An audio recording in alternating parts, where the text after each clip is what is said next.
বেহালার বিদ্যাসাগর হাসপাতালে পরিদর্শনে এলেন বেহালা পশ্চিমের বিধায়ক ড ইন্দ্রনীল খাঁ।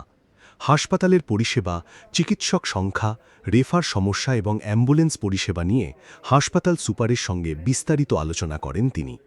সূত্রের খবর, এদিন হাসপাতালের বিভিন্ন বিভাগ ঘুরে দেখেন বিধায়ক। রোগীদের চিকিৎসা পরিষেবা কিভাবে চলছে, কোথায় কি সমস্যা রয়েছে এবং সাধারণ মানুষ ঠিকমতো পরিষেবা পাচ্ছেন কিনা সেই বিষয়েও খোঁজ খবর নেন তিনি। হাসপাতাল সূত্রে জানা যাচ্ছে, বিশেষ করে রেফার সমস্যা এবং অ্যাম্বুলেন্স পরিষেবার বর্তমান পরিস্থিতি নিয়ে হাসপাতাল সুপারের সঙ্গে আলাদা করে কথা বলেন বিধায়ক। পাশাপাশি হাসপাতালে বর্তমানে কতজন চিকিৎসক কর্মরত রয়েছেন এবং আরও চিকিৎসকের প্রয়োজন আছে কিনা সেই বিষয়েও আলোচনা হয়। পরে এই প্রসঙ্গে বিধায়ক ড ইন্দ্রনীল খাঁ বলেন,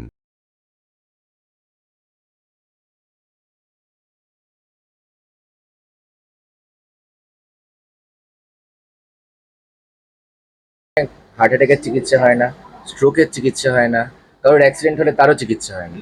এখানে মানুষ আসলে আধ ঘন্টার মধ্যে তাকে রেফার করে কাউকে বাঙুর পাঠানো হচ্ছে, কাউকে ন্যাশনাল মেডিকেল কলেজ, কাউকে এসএসকেএম পাঠানো হচ্ছে। সেখানে ঘন্টার পর ঘন্টা দেখেছি স্ট্রেচারে অপেক্ষা করছে মানুষ, কিন্তু বেড পাচ্ছে না, এই একটা পরিস্থিতি।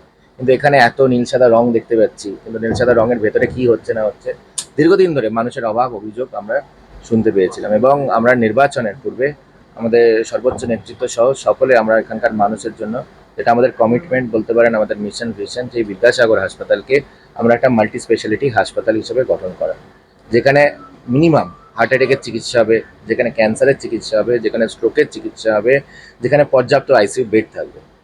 এখানকার মানুষকে, যাতে বেহালার মানুষ, এখানে বেহালার মানুষ শুধু নয়, ওদিকে ধরুন বিষ্ণুপুরের যারা মানুষ, আমতলার দিকে যারা থাকেন, মহেশতলার যারা থাকেন, বজবজ থেকে, তারা অনেক একটা সংখ্যার যে মানুষ, তারাও এখানেই বিদ্যাসাগর হাসপাতালে আছে, কিন্তু কারোর তারা ট্রিটমেন্ট পায় না। এবং তারপরে এখান থেকে বাধ্য হয়ে তারপরে গিয়ে এসএসকেএম এর লোডটা বেড়ে যায়, এবং সেখানেও ওখানে বেড পাচ্ছে না, এই হয়রানি হচ্ছে। কিন্তু এই রেফার রোগ থেকে আমাদেরকে এই বিদ্যাসাগর হাসপাতালকে মুক্ত করতে হবে।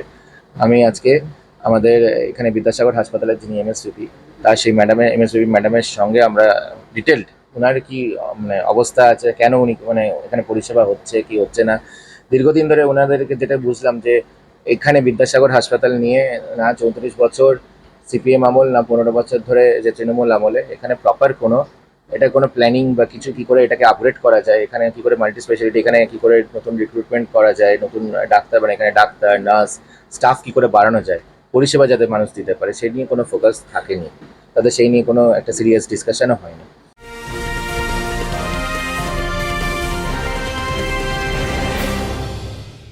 ক্রিয়েটিভ ক্যারিয়ার শুরু করতে চাও?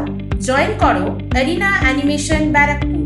Graphics, motion graphics, animation, VFX, AI সব কিছুই এক জায়গায়। Admission open, call now.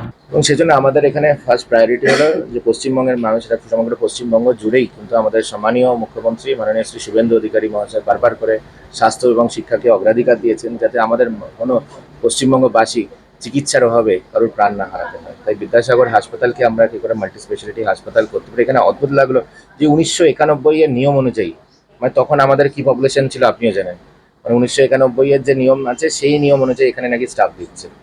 তো সেখানে কেন এখানে কোনো পরিবর্তন হয়নি? 1991 মানে সেই সিপিএম এর এক সময়, এবং তারপরে টিএমসি আমল হয়েছে 15 বছর ধরে, কোনো এখানে কোনো স্টাফ ইনক্রিজ করার কারোর কোনো প্রায়োরিটিও থাকেনি।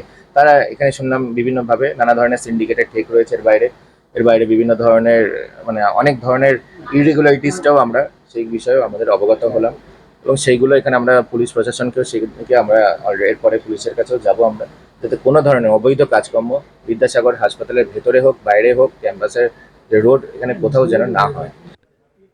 স্বাস্থ্য পরিষেবা আরও উন্নত করতে কী ধরনের পদক্ষেপ প্রয়োজন সেই বিষয়েও প্রশাসনিক স্তরে আলোচনা হয়েছে বলে জানা যাচ্ছে।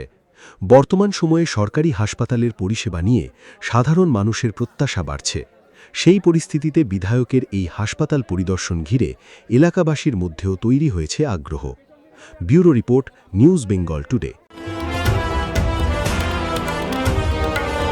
মেঘবেলা লাইভে আপনার পছন্দের টিভি চ্যানেলস সম্পূর্ণ বিনামূল্যে শুধুমাত্র মেঘবেলা ব্রডব্যান্ডের কানেকশনের সঙ্গে। মেঘবেলা ব্রডব্যান্ড, বাংলার ঘরে ঘরে। উত্তর 24 পরগনা ও তার আশপাশের এলাকার মানুষের সেবায় ক্যাথ ল্যাবের মতো অত্যাধুনিক সুবিধা নিয়ে পরিষেবায় ব্রতী সারদা মাল্টি স্পেশালিটি হাসপাতাল।